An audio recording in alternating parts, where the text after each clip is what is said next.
एक बार एक गांव में वाहिद नाम का एक भोला भाला आदमी रहता था। वाहिद का उसी गांव में एक छोटा सा घर था। घर में वह, उसकी पत्नी और उनका एक छोटा सा बच्चा रहते थे। वाहिद के पास जमीन तो बहुत थी, लेकिन वह बंजर थी। उस जमीन पर कुछ भी उगाना मुमकिन नहीं था।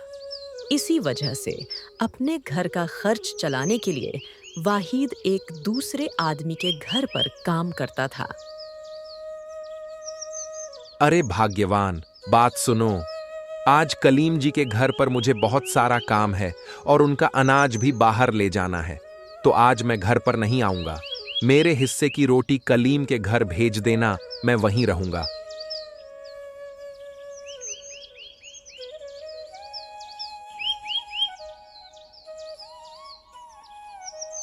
आज तो कोई दिख भी नहीं रहा जिसे मैं यह खाना दे दूं। लगता है मुझे ही यह खाना ले जाना पड़ेगा। वाहिद की पत्नी वाहिद को खाना देने के लिए निकल जाती है, मगर रास्ते में उसे सांप काट लेता है। सांप के काटते ही वह गिर जाती है और आसपास के लोग जल्दी से वहां आ जाते हैं। मुझे अभी अभी गांव से खबर मिली है कि तुम्हारी बीवी को रास्ते में सांप ने काट लिया है।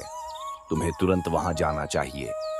वह तुरंत जल्दी से वहां चल पड़ता है और वह मर जाती है, बच नहीं पाती। सब खत्म हो गया। तुम मुझे और इस बच्चे को अकेला छोड़ गई। अब इस बच्चे को मैं कैसे पालूंगा? इससे अच्छा तो मैं मर जाता। वह अपनी पत्नी की मौत पर बहुत उदास था। कुछ सालों बाद वाहिद की जिंदगी में बदलाव आया। उसका बेटा भी जवान हो गया था और सरकारी नौकरी पर लग गया था। उसी दिन उसके बेटे को देखने के लिए लड़की के घर वाले आए थे।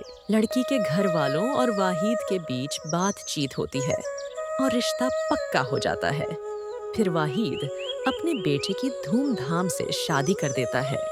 एक दिन वाहिद अपने बेटे के हाथ में बहुत सारे पैसे देखता है और पूछता है, बेटा, तुम्हारे पास इतने सारे पैसे कहां से आए? अब्बा, ये पैसे मैंने अपनी नौकरी में लोगों से कमीशन लेकर कमाए हैं। ये उसी के पैसे हैं। नहीं बेटा, ये क्या हालत है?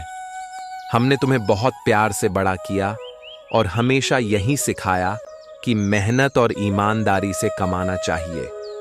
लोगों से कमीशन लेना और हराम की कमाई करना बिल्कुल सही नहीं है। नहीं अब्बा, ये तो आजकल रूटीन बन चुका है। कमीशन तो हर कोई लेता है और इसी वजह से उन्हें नौकरी मिलती है। यह अब आम बात हो गई है। जैसी तुम्हारी मर्जी बेटा, लेकिन हमारा फर्ज है कि हम तुम्हें सही रास्ता दिखाएं। ये हमारा हक है कि हम तुम्हें समझाएं कि क्या सही है और क्या गलत।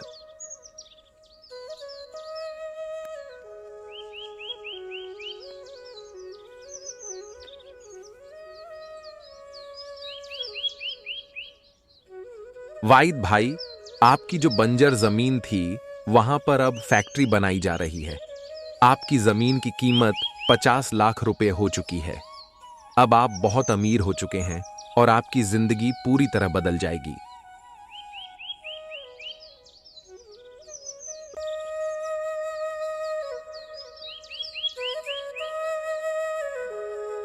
आज क्यों इतने उदास लग रहे हो? मुझे नौकरी से निकाल दिया गया है। मुझे कमीशन लेते हुए पकड़ लिया गया। जो पैसे मैंने लिए थे वे अब मुझसे वापस मांगे जा रहे हैं, लेकिन वे पैसे अब मेरे पास नहीं हैं। हमें शायद ये घर बेचना पड़ेगा।